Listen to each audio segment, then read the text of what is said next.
Okay. I'm Kevin Klein, City Councillor for Charles and Tuxedo Westwood. Welcome to our second podcast for 2021. I'm excited about today's podcast because we're going to learn about Festival du Voyageur, but we're going to not necessarily learn about what's coming up as we traditionally would. We're going to learn about what's happening under these very different times as we're navigating the uncharted waters of COVID-19. And I'm very pleased to have Darrel Nadeau, who is going to tell us all about Festival for 2021. First of all, Darrel, thank you so much for being here. And maybe you could fill us in. I know pretty much everybody knows all about Festival. I don't know anybody who hasn't been to Festival, but there might be some new people watching or some people watching from outside of Winnipeg that should come and participate in Festival. So why don't you tell us a little bit about the history and such, and then we'll get into what's happening this year. Yeah, first of all, thank you very much for having me on. And yeah, it's great to talk about Festival. It's great to talk about celebrations and culture and stuff in these current times. So it's great.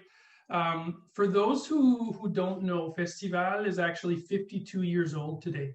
The first festival took place in 1970, which was Manitoba's centennial year. A lot of things started that year. We had the Centennial Concert Hall, we had the Manitoba Museum, the Folklorama Festival, and us as well. And at that time, actually, St. Boniface was a separate city from the rest of Winnipeg. And so there was a group of businessmen from St. Boniface who said, we know that the amalgamation of the city of Winnipeg is coming up soon, Unicity, that happened, I guess, a couple of years later. And so what they wanted to do is they wanted to keep distinguishing St. Boniface on the map after St. Boniface kind of consolidated with the rest of Winnipeg. And so they wanted to create a signature tourist attraction that would continue getting people to come to St. Boniface. And so they decided on a winter festival.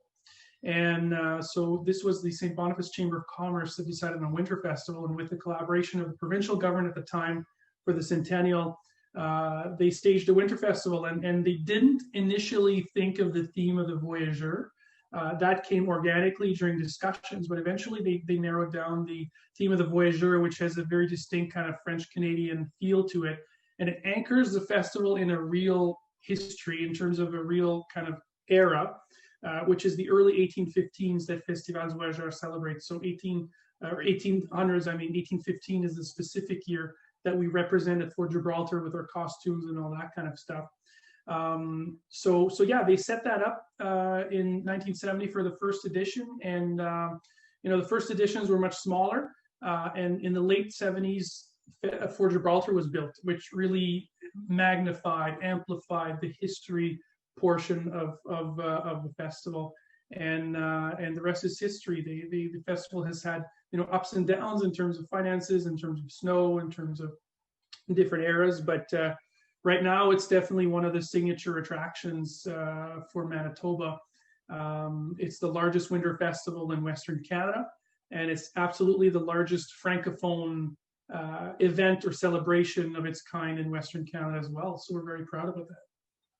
And it really has been people's passion that has kept it going, right, through the good times and the bad times. But it really has been a lot of individual focus and efforts that has kept Festival so strong. Would that be a correct statement?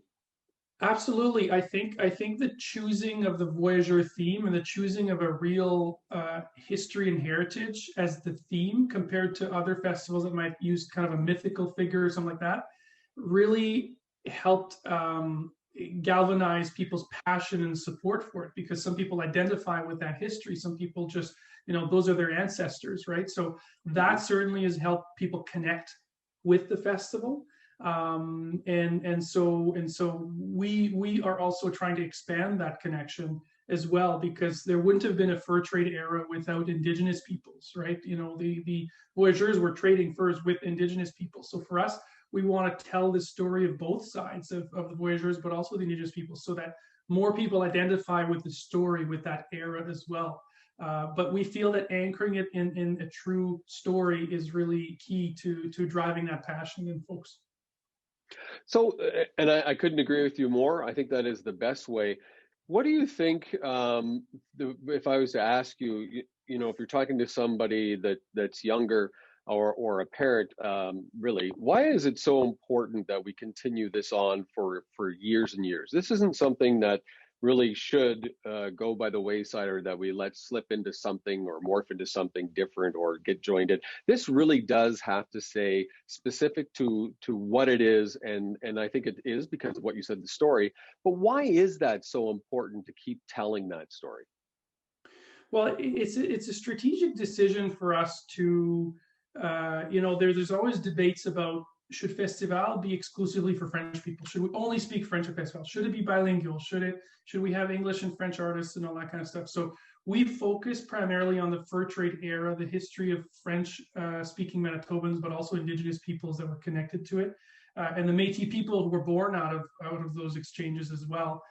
It's a really big story of the history of Manitoba, but for us, like I said, it's also strategic for us to make everything we have available to both official languages, French and English, because we feel we'd be a much smaller festival if we were exclusively focused on Francophone people and being a celebration for Francophones.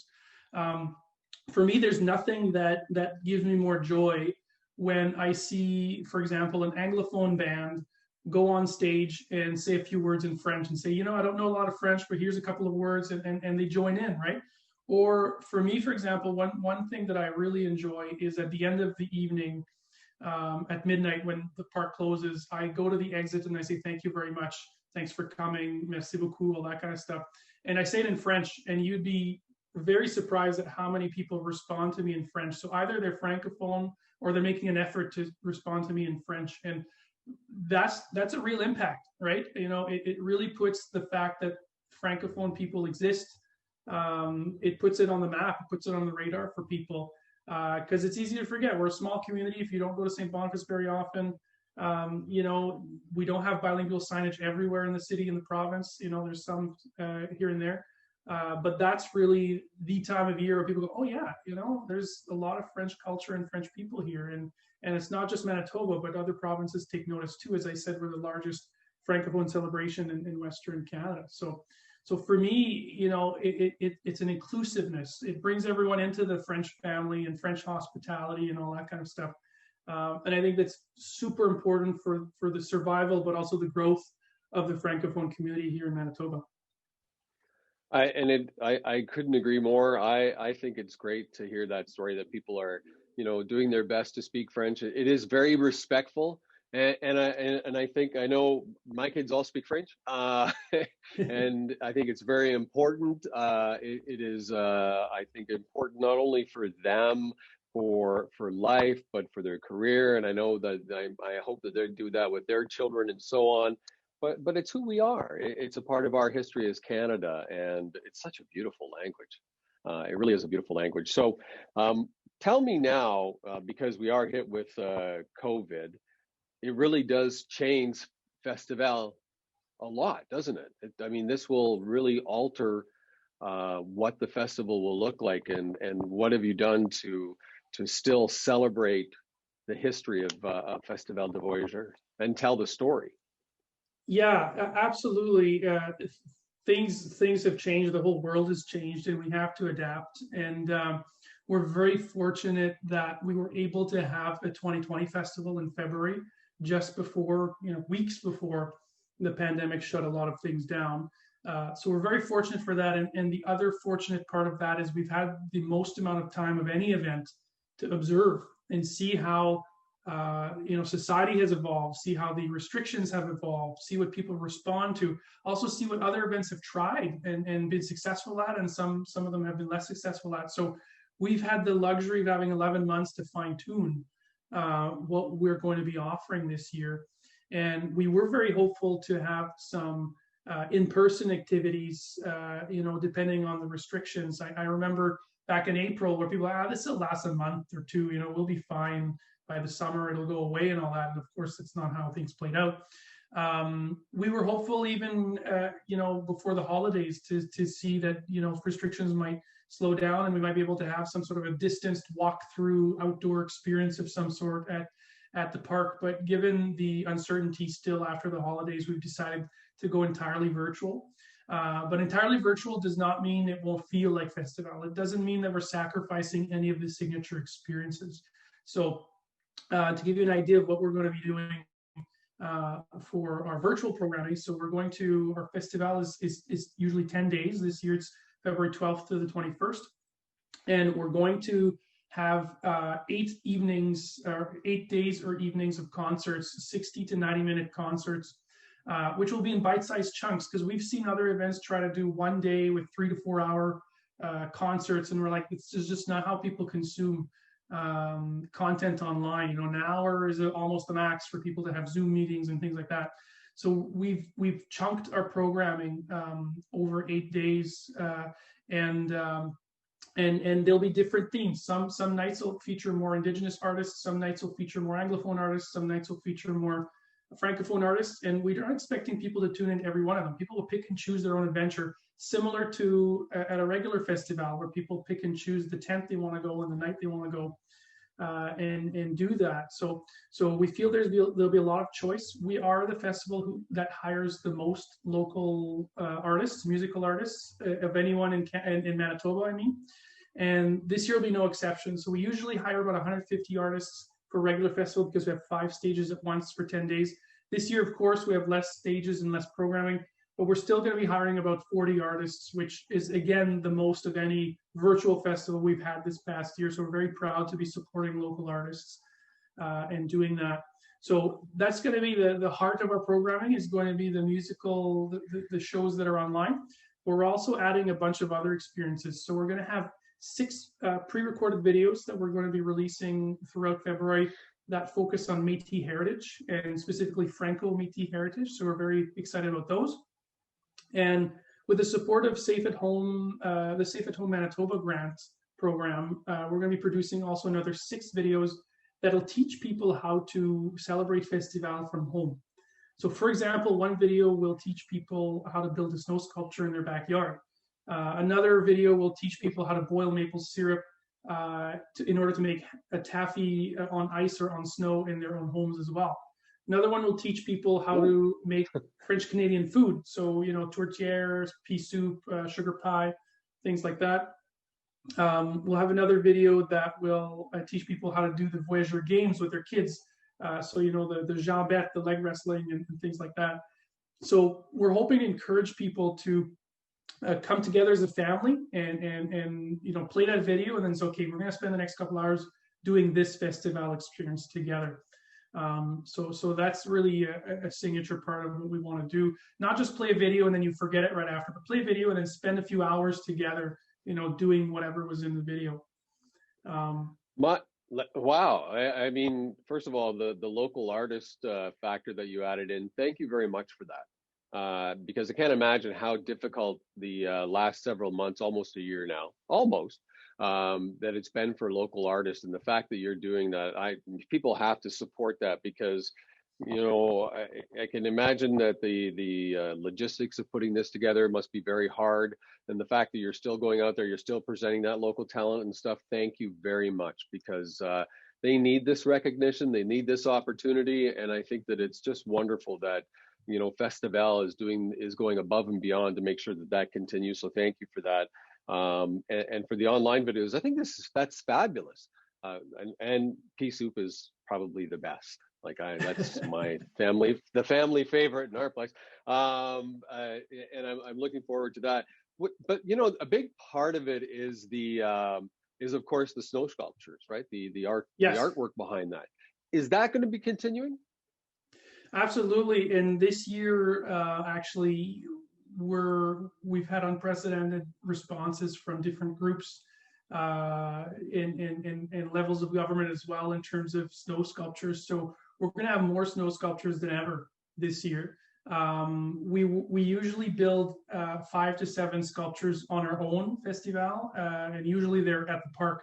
This year, since we're not going to have a physical park, we're going to put our sculptures on Provencher Boulevard. So you'll have a big alleyway of about 5 to 7 large sculptures. So if you want to take your kids and drive by Provencher Boulevard and see those sculptures, you'll be able to do that. But we've also had interest from city councilors. We've had interest from private businesses, from the downtown biz as well. So what we will do is actually, we're anticipating about 30 sculptures throughout the city of different sizes. And so we are going to create a map for families to do an activity, safe activity in their own cars and drive around and go see the sculptures. And if it's safe to do so, to get out of their cars, take a photo with it, submit it for a contest. But it's the first time we're going to have snow sculptures spread that far throughout the city. So we've been very fortunate to get a fantastic response from different organizations who've stepped up and said, you know what, people need reasons to go outside and smile and all that kind of stuff. And so the sculptures will certainly accomplish that. So we're very excited to be able to reveal the locations and to create kind of a little map for people to take the time and explore the city. Well, I want to jump in and make sure that we get one for Charleswood, one for Tuxedo, and one for Westwood. And ideas are popping in my head exactly where they could go right now, where people could see them. And we'll have to talk about that offline. But I want to make sure that we take part in that. That would be great to see. I think it's a great idea to have them all over the city. Is that something that might continue in the future? Well, we found that the snow sculpture program ebbs and flows. We have a certain number of sculptures we can afford ourselves, and the rest of them have to be sponsored. And if we have one tough year, 2 tough years where the snow melts really fast and the sculptures don't last, interest wanes. And then if we have a year where there's great snow or a cold winter, then interest boosts. And this year with COVID, the combination of having additional funds for mental health and outdoor activities, and also just the weather we've been having, is actually increasing interest in those sculptures. So we hope that those who order sculptures this year will be interested in continuing in future years, maybe on a smaller scale. But that really depends on the level of interest. But I do have the dream of every city councilor ordering at least one sculpture for their districts, and then have kind of a little competition between the councilors and the wards and see who has the best sculpture, right? But that's something that we'll have to discuss in future years.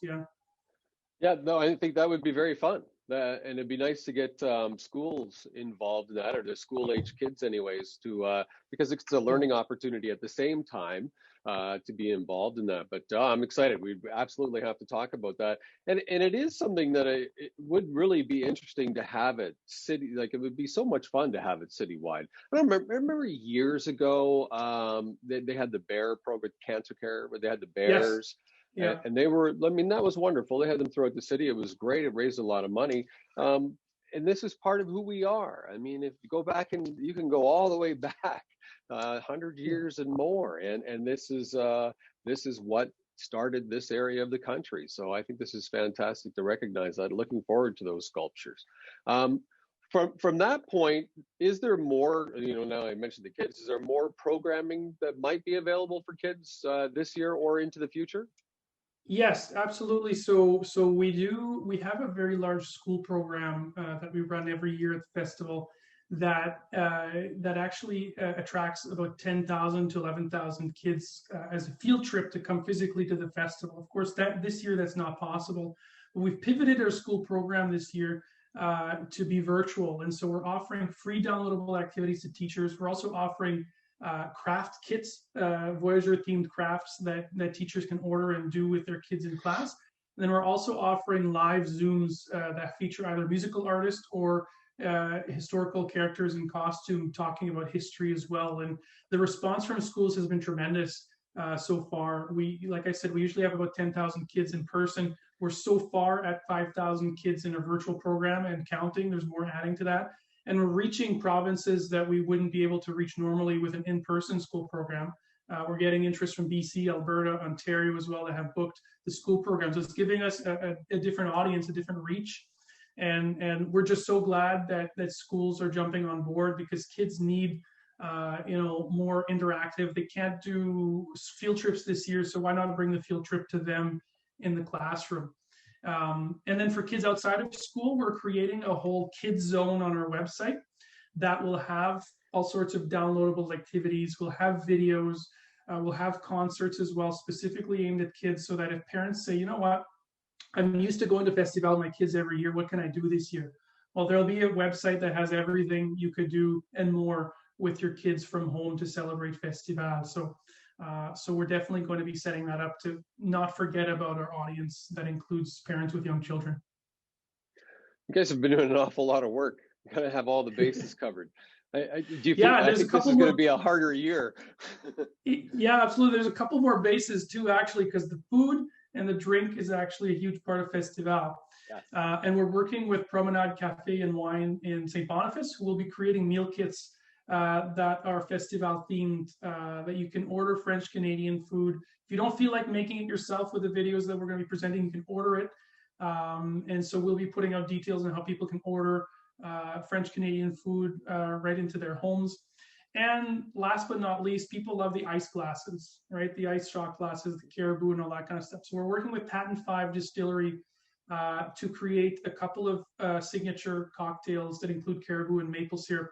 And you'll be able to order it with ice glasses, and you can get it delivered to your home. So you can actually have the experience of having the ice glass right from your home. And it'll be more durable at home because you could throw it back in your freezer and reuse it, versus a Festival, you kind of can't really put it in your purse or your bag because it'll melt, right? So we're bringing the food and the drink experience to people's homes as well. Wow, what a great idea. Oh, I can see that. I can see lots of people taking part in that. That you guys really have covered basically everything. And I can see some of this stuff, people wanting to do that in the years ahead, especially the ice glasses, the food, because they could go down to Festival, but a couple days later, they might want the food at their house, in the years to come. Now, this is your 50th year. Are you going to save some bigger celebrations for, let's say, 2022, hoping that the COVID is well behind us? Yeah, so this is our 52nd year, actually. This 52nd edition. Right, 52nd. But for 2022, I mean, time will tell. But the trajectory of people getting vaccines and COVID and all that kind of stuff, all signs point to, by the fall of this year, 2021, people should be vaccinated, which gives us hope that February 2022 we'll be able to have a festival without restrictions. But we don't know that yet. If we are able to have a festival without restrictions, we are anticipating, a lot of demand, right, for the product, just because people will be hungry for that experience. So we'll be ready for it. But it's absolutely what we're learning this year in terms of having a different kind of reach to reach people who, may not be able to attend in person, whether it's by distance or by mobility issues or what have you. It's important for us to think about them and to reach them. And so I think some form of virtual content, take home content, will be here to stay. It is something that I'll make sure is a priority in future years so that we can reach people in different ways, not just the in-person experience. And we hear this all the time, that the park can be a bit rowdy, a bit crowded for elderly people or people with mobility issues, or even if kids are too young, right? So for us to have an alternative for those folks would be great. And even for expats, Manitobans who may have moved elsewhere but still love Festival, to be able to reach them would just be a bonus for us. So for sure, I think we're learning a lot this year, and we're learning to be creative in how to reach people. I think you've done a fantastic job with that. I also think it's important to note that a lot of what you're doing is very positive for the city economically, because tourism really is based on how you celebrate the culture in your community, and what Festival does, and especially how you're doing it this year and the broader reach that you'll have. I think it will have a really strong economic impact on our city and a mental health impact on our city this year. But I think it'll have a really strong impact, and maybe driving more people here next year from outside of the city and outside of the province to participate in Festival. So I want to thank you for that and congratulate you for truly the creative thinking that you and your group have put towards Festival this year. Because I know a lot of people think, well, why would anyone travel to a cold place in the winter? But it really is about culture. I know some people go to the beach or Mexico and stuff, but when they get there, they look for the cultural things in the area that they've gone to visit. So people do look to expand their knowledge of other cultures. And I think that Festival, as you said, is the biggest one in Western Canada, and it is something that we should all celebrate, and that we should all recognize the Francophone and the Festival du Voyageur, the Métis, and that's our culture, and we should be very proud of that and celebrate that more. So I just can't thank you enough for the creativity. Really, I'm kind of rambling because I'm thinking about all of the different things and how you've set them up to touch the different audiences, and that's very clever, very well done. Yeah, absolutely. Our goal this year was to not stop doing something we normally do at Festival just because it's too hard or because we don't know how to pivot or whatever. It was to think of all the different components, the audiences, but also the experiences, and try to find some form of offering that experience, right? So from the taffy to the food to the sculptures to the music, the indigenous content as well. We put a lot of thought into making sure that we have everything. And Festival is known as the beginning of the end of a very long Manitoba winter. It's kind of the bright shining light, in February, once things, and after Festival, things start kind of melting and getting nicer. And the last 3 years that I've been in charge of Festival, it's been the first weekend is very cold, and then by the second weekend things get warm, and then things stay warm, right? So it's kind of, it truly is the beginning of the end of the winter. And this year we didn't want that to be an exception. We wanted this year's tougher than ever, and for us to have a full Festival feel, wall-to-wall, coverage of different things Festival, starting in February 1st, which is when we're going to be releasing those videos to get people in the mood, in the spirit, all the way to the end of February is really what we wanted to do. And again, I don't want to put down other festivals who might have just done one singular event online on one day. I mean, they had to do that for whatever reasons. They didn't have enough time or as much time to prepare. But for us, it's very important to stretch it out and to make sure we offer something to people, every day for several weeks. Well, I compliment you and your group on the work that you've done and what you've put together. I do want to talk about the sculptures throughout my ward for sure, and the places that we could put them where they will get a lot of attention, and I think people will truly appreciate them. But this is very exciting. So I want to make sure we've covered everything, and that I haven't missed anything because you guys have done so much work. So have we covered it all?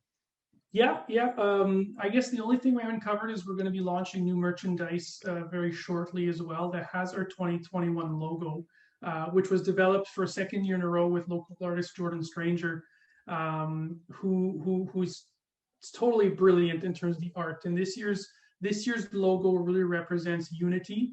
It represents people, a warmth of human spirit, and it features people with arms open that are distanced and they're not hugging, but they really want to be hugging. And I think it really captures that feeling. And there's also a canoe that captures everything underneath and everyone underneath, which really shows the journey that we're experiencing together with COVID over the past year, in terms of uncharted waters in the canoe. So look for that merchandise coming out. We're going to have t-shirts and hoodies and different things as well with that art piece. Otherwise, no, I just want to say that we're very fortunate, again, like I said, for the position that we're in for Festival. It feels like there's a greater effort from the community to get people through the winter, whether it's funding or enthusiasm, or people are kind of getting into kind of a groove in terms of respecting the restrictions but still wanting to enjoy life and doing things outside. So it really couldn't go any better for us, so we feel very blessed as an organization and as a festival because of just the timing and the circumstances, and we're hoping the public responds well to what we have to offer. Well, I think they will. And again, thank you for all that you've done. And hopefully anybody watching this or listening to this will feel as I do, that so much work has gone into this. There's an excitement to want to watch and to want to watch the videos. And I think we really have come to for those people that may not have gone to festival for a while, this is a really good opportunity to get re-engaged and get more excited about it this year and participate virtually, and then next year jump in with both feet again. And it's kind of like relearning all over again. So you guys have done a great job. So thank you so much, Darrel, for taking the time to join me today, and for what you guys have done, and for keeping Festival stronger and making it better year after year. I can't wait to see the new logo. When will that launch, by the way? The logo has launched. We just don't have the merchandise yet, but Okay. It has launched. It's on our website, and the merchandise should be out in late January. Excellent. I'll look for that too. Thank you so much for joining us, Festival du Voyageur. It's all going to be online, and it sounds like a lot of fun, and we appreciate everything you're doing there. And I look forward to talking again this time next year for the return to the live and in-person festival. Merci beaucoup.